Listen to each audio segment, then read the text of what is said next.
What's up, Chiefs Kingdom? You're on another episode of Chiefs Focus Live. You got Caleb, you got the doubter Quentin, you got JP. By the way, apparently the refs saved the Chiefs again. I don't know how that continues to happen. It's just crazy.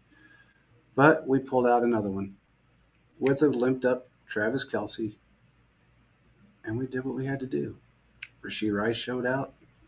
Justin Ross had a couple, three catches. I'm happy. How about you guys? Pretty happy. Pretty happy. It's great to see the Chiefs win the game. Yeah, it was close, which I expected it to be. I mean, you really don't have to worry about that team till the Super Bowl if it comes to that point. But I mean, they're in a good spot. I mean, yeah, there's some things I got that were not great. Defense did well, but I'm a little concerned about Kelsey because I'm wondering will he even be able to play Thursday night due to his injury. So I don't know if you guys have heard anything. No, JP knows some people, so that's my All I only heard big was he had a concern. little bit of an ankle tweak. First, I texted right in the middle of the live show or the live gamecast, and they said they thought it was his knee, but then ended up being his ankle, Mm. and he was fine. They taped it up. He went out there and played like he normally plays. So Well, I the don't think it's concern anything is too he won't major. be able to play Thursday. Yeah, that's a concern for me is just his turnaround because we know Mhm. that those ankle injuries swell up, right? Yep. And then at that point, it's about both. Uh-oh, we lost Quentin's voice. You're gone. Quentin lost his voice. There's a first. I think what he was trying to say though is when you look at the whole situation when it comes to the ankle injury, it swells up a couple days, and as you saw, Kelsey was continually trying to move on the sidelines, move around and make sure his ankle was good to go. So that's gonna be very, very important because when we look over time, if it just sits there, it's gonna swell up. So the thing is this: you got Monday, Tuesday, and Wednesday. They're curious to see how the swelling is going to go. So they're probably going to try to figure out how can we keep the swelling down? How can we keep it to where he's still active? I mean, I don't know. I have imagined the future within the 5 years or so. They're going to have something you can put on your ankle to make sure it doesn't swell so the blood keeps going. So I don't know. It's going to be very interesting to see what's going to happen with that. So Well, they'll get Julie and Patrick will call Julie up and say, "Hey, do your magic," and he might be okay by the time Thursday rolls around. yeah, and that's one thing I'm curious to see. They'll will they able to get him right? Probably what they'll be able to. I mean, they've been done a lot of good things. It is a little concerning, but I would say the wide receiver crew stepped up. And one thing I saw when I was watching, I was like, okay, if the team has now fallen apart, like we see, like if the wide receiver core doesn't do great, they stepped up and did what they were supposed to do. So I mean, that was very, very important. So I tell you what's annoying.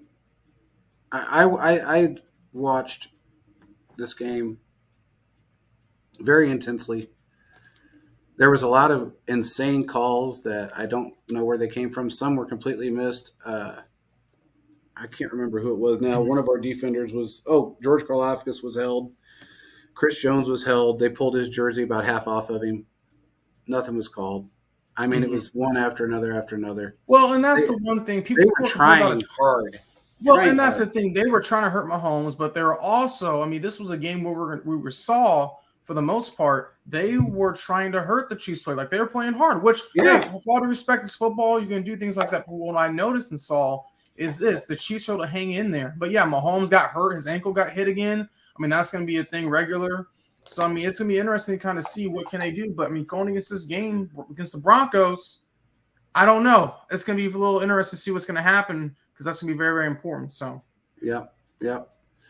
Well, it's going to be interesting to see how this game goes. The Broncos lost another one today to the Jets. Russell Wilson again did not look good. Sean Payton didn't look good as a coach, and that's all good for us. I'm happy Mhm. with that. 31-20. I mean, I'm not complaining about that at all. Um, Came down to the wire, but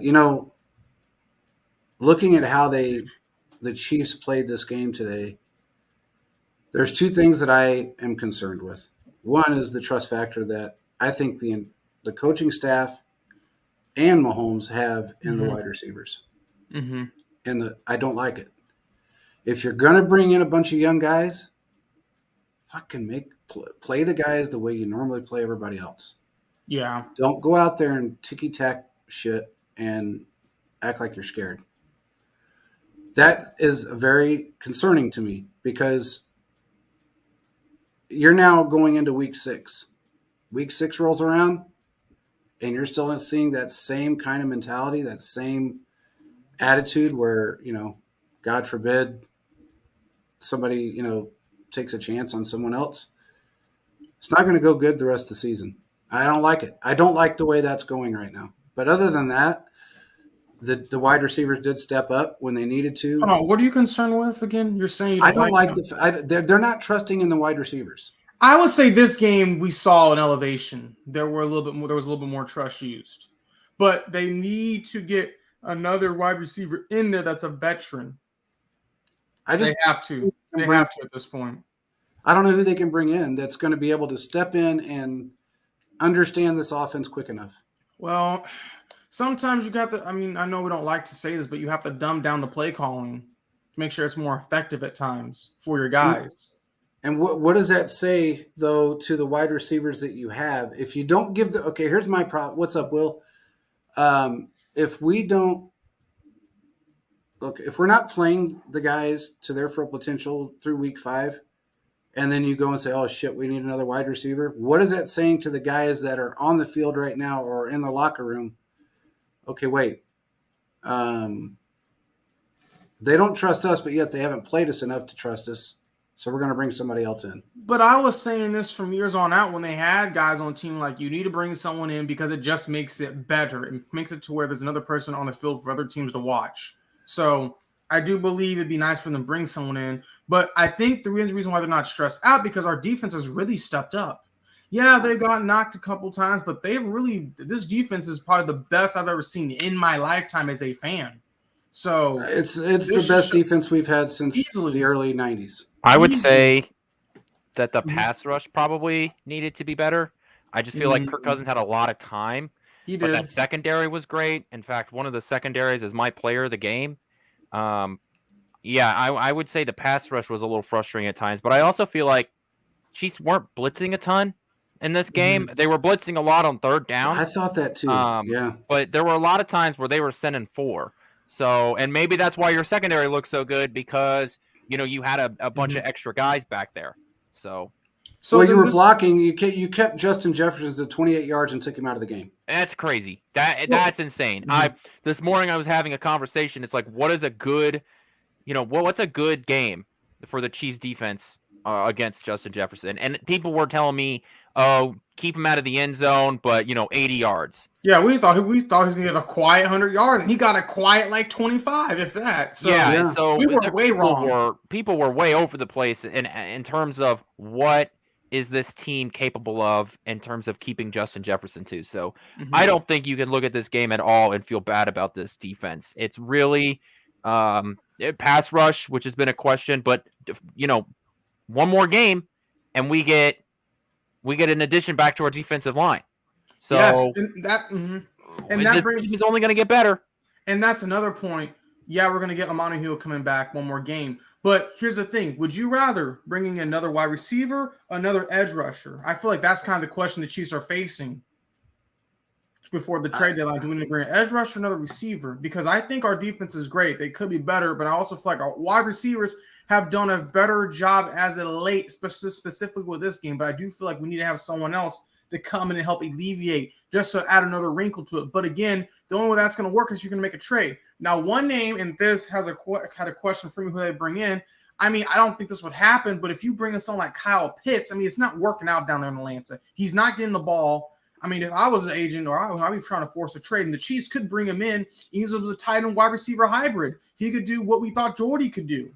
I mean, he is a weapon. So it's weird I brought his name up on the live game. So I think that's someone the Chiefs could think about doing. I mean, yeah, Atlanta's doing great, but I don't know. It depends on their season, how the next 2-3 games go. But I think the Chiefs should think about that because ultimately, yeah, the defense is going to be good, but you also are going to need guys that can get to the quarterback, but also you need guys that can score to diversify it more. Because life after Kelsey is quick. It's coming. Just let you know, every game we're seeing a little wear and tear become more and more and more. And also, that field turf is not good. Several players slipped. Kelsey got hurt. Jefferson got hurt. I mean, seriously, we need to get rid of – thank you. We need to get rid of these turf fields. Too many players on both teams both got caught and slipped and hurt their knees and stuff. So I don't understand. I just don't get it. But I agree. The field was rough. In fact, Pacheco came up limping. Yeah, there was a time. Yeah, so it's kind of like Well, I think his leg got twisted a time or two. So It did, but he slipped on one particular play that I thought, oh shit. And then he jumped up, but he limped a little bit. Then he was back to his old I don't feel anything type of guy. Mahomes, again, they were going after Mahomes. Look, man, they went after Mahomes' legs. yeah, And that wasn't called. And that should have been called. You're not supposed to hit him below the knees, and they went after his legs more than several once. times. So all this bullshit going on Twitter about, oh, the Chiefs got saved by the refs again. Well, you know what? You guys got a whole lot of calls that you didn't get that should have been called. Mm-hmm. It's that simple. Between holding and going after his legs, that should have been called. The Justin Reed call about slamming him to the turf, that was ticky tack as far as I'm concerned. I think that was kind of bullshit. Mm-hmm. You can't do it. Can't do what? You can't. No, you can't just. You already have them wrapped up. You're already pushing them back. Mm-hmm. Don't do it. Okay, like some of these mistakes that the Chiefs were making, they had 81 yards in penalties today. You got to clean that stuff up. Some of it was legitimate penalties. Some of it wasn't. Now, let me ask you this. How many times have we seen players wrap somebody up and then not really take them down? And he was still trying to move. And then maybe not throw, don't throw him to the ground or don't put him on the ground, and they break free and pick up another 7 or 10 yards. Well, that's when the rest of your defense has to come in too. So when you have a guy wrapped up, that's when you need a couple other guys to swarm him too. So you can't do it because it's, you see someone get thrown, especially when the guy that gets thrown on the ground is the home team, and you hear the crowd erupt in a bunch of boos. That flag's coming out. Yeah, well. Can't do it. I don't know. What did you think about the call where they picked the flag up on Snead? I mean, it was uncatchable, but he did hold. But it's just one of those things where those refs are being very, very picky, and the ball was overthrown. I don't think he would have gotten it. I mean, I think that's where the decision came in, right? That it wasn't a catchable ball. I mean, it was out of the back of the end zone, and Snead did the right thing, kind of. Yeah. So. The whole no flag for the helmet coming off. That doesn't really matter in a sense because it would have been after the turnover. So it would just back the Chiefs up anyway. So, you guys want to get into our players of the game? Yeah, let's do it. Okay, let's start defense. We'll mix it up here a little bit. Caleb, would you like to go first? Yes, so my defensive MVP, I have to give it to Snead. He locked up Justin Jefferson, one of the best receivers in the league, and I hope the Chiefs can bring him back and they can figure out a deal that will pay him, but also help our defense. So I have to get to Snead. Great guy who's done so many tremendous things throughout his entire career. He's just shown he's going to follow the number one guy and lock him down for the most part. I don't remember the stats of how much yards that Jefferson had, but it couldn't have been over 30. 28 yards. 28 yards. Okay, yeah. So Snead is making a case, defensive player. They're consistently locking up these top wide receivers. So someone that's not being talked about as much. Well, you took my number one guy, but I am going to give it to Chris Jones. Because Chris Jones, again, turned into beast mode Chris Jones. Back in the backfield, double teamed, still did what he had to do, got himself a sack. Chris Jones is just, man, we have to get him on a longer term deal than this year. I don't give a shit what anyone says. Figure it out, get him on a longer term deal. It's that simple. If he keeps playing like he has been, he has the Chiefs will have to figure out something to lock him up and then also have to lock up Snead because those are some building blocks. Absolutely. You need to have those guys. So absolutely. Early in the game, in the first half, I was going to give it to Brian Cook, right? He had that fumble recovery, on the first play from scrimmage. And then as the game went on, I think I got to give it to Trent McDuffie. A lot of what you said about Reed, McDuffie was also on Justin Jefferson a lot. He was used in the slot blitz a lot, which surprised me to see him playing that Snead role, which goes to show that it's more of a scheme thing than a player thing. So Spagnuolo deserves a lot of credit for that. So I think for a lot of the reasons you gave it to Snead, I think Trent McDuffie did a lot of that plus some. He had 6 tackles today. All 6 were solo tackles. So once again, we have a cornerback room that's willing to make open field tackles and can make open field tackles. So I'm going to give mine to Trent McDuffie. That's a good pick. Like that. I like that. I like it. Who wants to start with offense? I You can go do ahead, it Caleb. again. So my offensive MVP, I mean, you look at all these everything that's going around, a lot of stuff happened today, but I have to give it I gotta give it to Kelsey. I know it's the easiest one, but look, he really balled out after having a tweaked ankle and tried to come on the field like 3 times. And they brought him out and they finally like, forget it, just going to go out there. And he helped when Chiefs really We needed him to do that. And because of him out there, I believe that's why the Chiefs won this game because he helped the Chiefs go up 2 scores going to the fourth quarter. And that was huge because at this game, it was a 7-point spread. Now, the Chiefs didn't throw out everything, the kitchen sink, because if they lose this game, I mean, it's an NFC team, so it's not really going to hurt you. But what they were able to do, specifically with Kelsey running on that ankle and confusing defenses, opened up for everyone else.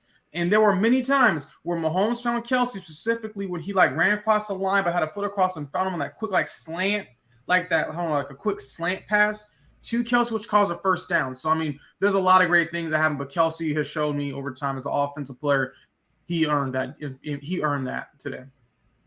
I agree with you 100%. I'm going to give mine to Justin Watson. I'm sorry, but good God. This guy is like Old Faithful. That one catch, it was out of bounds. I understand he didn't stay in bounds, but he still caught the ball. But the second one was phenomenal. Mm-hmm. The guy is always in the right position. He just, when you need him, he's there in a pinch, and he makes that shit happen. Mm-hmm. Longest play of the day for both teams. Mm-hmm. Yeah. The guy is so underrated and so talented. I have to give it to him. I don't have a choice. I can't believe neither of you guys picked Pacheco because that's my guy. I got to go with Pacheco. Look, I know he only had 55 yards on 16 carries, but how many times did he get extra yardage? How many times did he not just fall forward, but run an extra 3 yards forward, right? Mm-hmm. I mean, he literally fell forward 7 yards on one of those runs. So he kept us so many drives alive. He kept the Chiefs in a lot of second and shorts, third and shorts, instead of Kansas City trying to continue to pass the ball on, 3rd and 10. Now you're throwing the ball on 3rd and 5, and it keeps a lot more of your playbook open, especially when Travis Kelce isn't the healthiest. You can just keep the ball rolling, as it were, and that's because of the hard work of the interior offensive line and Isaiah Pacheco. So I'm picking Isaiah Pacheco. And to add another thing Quentin's saying too, one reason why Mahomes' numbers are down this year, touchdowns, passing yards, is because we have a running game.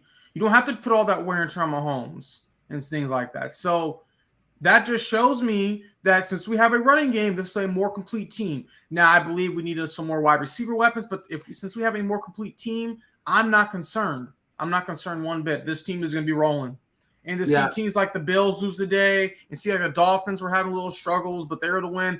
I think the Chiefs are going to be just fine when it comes to the playoffs. Yeah, it's going to be some tough games. They're going to be fighting a bunch, but I think they'll be okay if injuries don't happen and if we can bring in guys that can help. So, I agree with you. I still think that a lot of the down numbers are trust factors with the wide receivers. They're still trying to gel.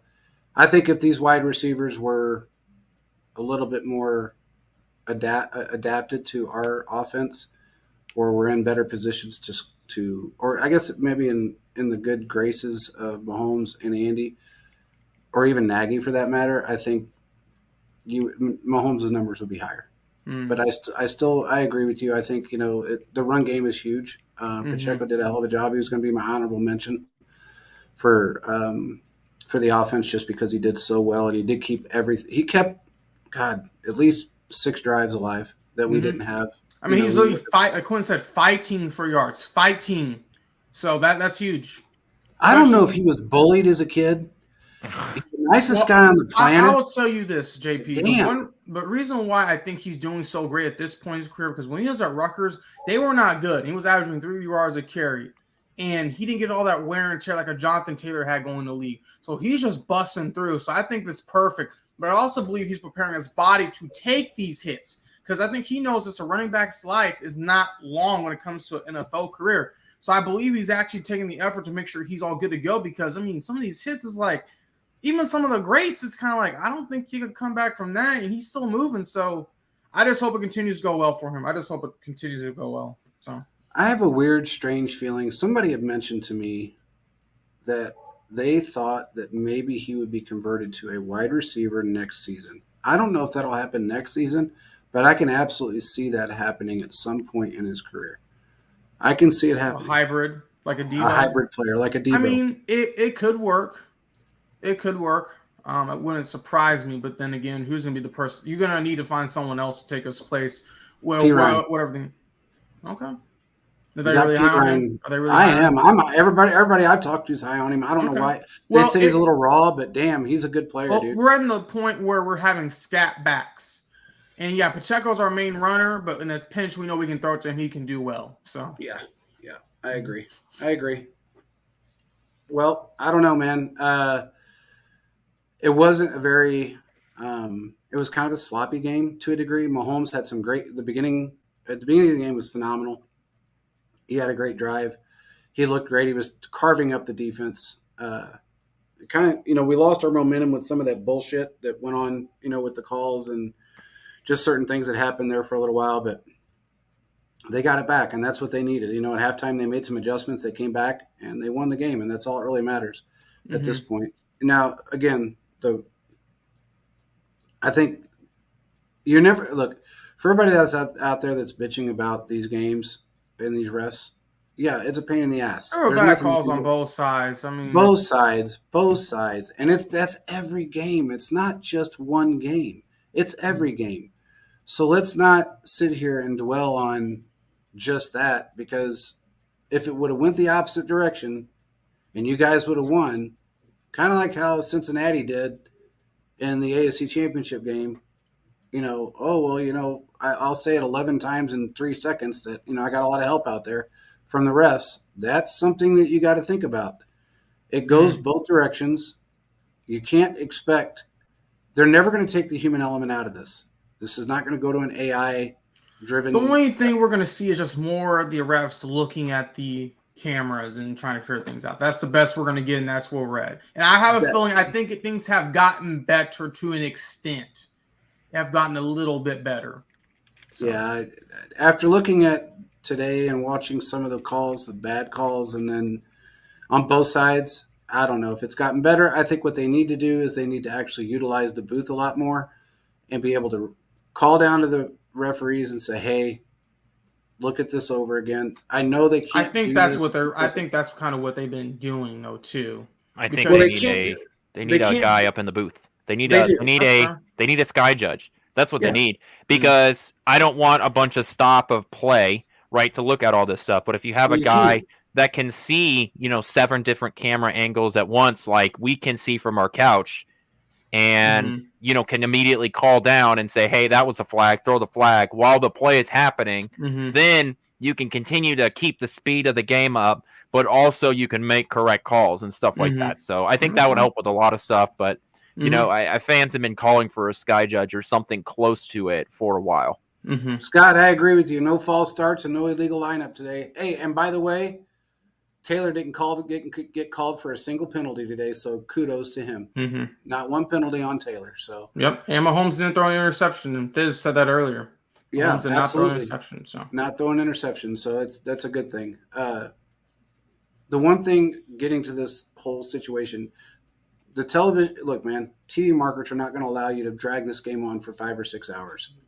So you might as well hang up the fact that they're going to review every single call, every single penalty. That's not going to happen.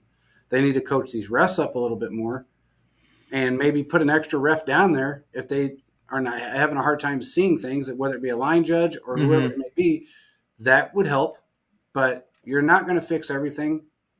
It just is what it is. There was a lot of bad calls on both sides. So that's fair. But right now we're leading the pack, in the AFC West, as we expected, and leading by a pretty large margin. So, hey, Burrow won today. We didn't expect that to happen, but he did. Good. He needs to win. He needed to win a game, and the Chiefs fans should be hoping that the Bengals win, because I can't have Marvin Harrison Jr. becoming a Bengal. Yeah, that's true. Oh, that's gosh. True. Absolutely true. He may become a Bronco or a Raider, but anyway, it turned out to be a good game for us. Another test. It And we all says, I think Quinn and I said 7-point spread. I think you went over the moon, like I 45 honestly thought points. they were going to I said 38. I thought it was going to be like a 38-13 game. And the reason I mean, you said were that, right almost at one point. I mean, it at looked one like point we I were was going to get close, but it wasn't even that. I thought this was going to be the game that they really just kind of showed who they are, and maybe the Chiefs would let them go free a little bit. That didn't happen. It was a little bit more than it was last week, but not enough. And I think maybe each week as we go along, look, man, I'm sorry, but after next week, shit gets tough. It just gets tough. Well, we got Broncos on Thursday. Then we've got Chargers, Broncos, Miami bye week. Yeah, Miami's not going to be a slouch. No. I mean, look, man, I don't care what anybody says about the Broncos the Broncos. It's going to be a tough game. The Broncos are going to be a little tougher than expected because now Sean Payton doesn't know us that well. Actually, that may not be as tough as we think because we haven't played him yet. So he doesn't know us as well as he thinks he does. I think it's going to be tough. It's a divisional game. The Broncos have gotten embarrassed the last 3 weeks. They're going to come all out. And they may. Who knows? I mean, we're going on a short week. I think the Chargers are going to be the toughest. Yeah, the short week does suck. You're right. I think the Chargers are going to be a tougher game than the Broncos are going to be. Remember my prediction? I said I would not be surprised if the Broncos take one game. I would not be surprised. So, well, don't throw that shit out in the universe right now because I don't want that happening. Well, it probably won't, but that's all. But that's all I got for the night. That's all I was to say. I think I'm done. I think it was just it was a hard fought game. I think it's just going to get better each week. We got a great defense. That's all that really matters. And the defense is going to get a lot better week 7. So, with that being said, we appreciate everybody for joining, and we will talk to you guys again on Tuesday. Peace out, everybody.